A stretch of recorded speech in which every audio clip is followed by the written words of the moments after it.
নবীজির ওই রওজায় গিয়ে আল্লাহ গো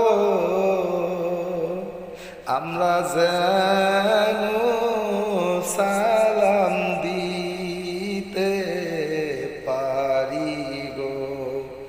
নবীজির ওই রওজায় গিয়ে আল্লাহ গো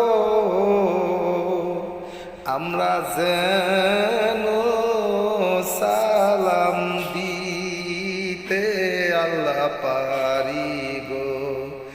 আমাদেরকে তৌফিক দিয়েন আল্লাহ গো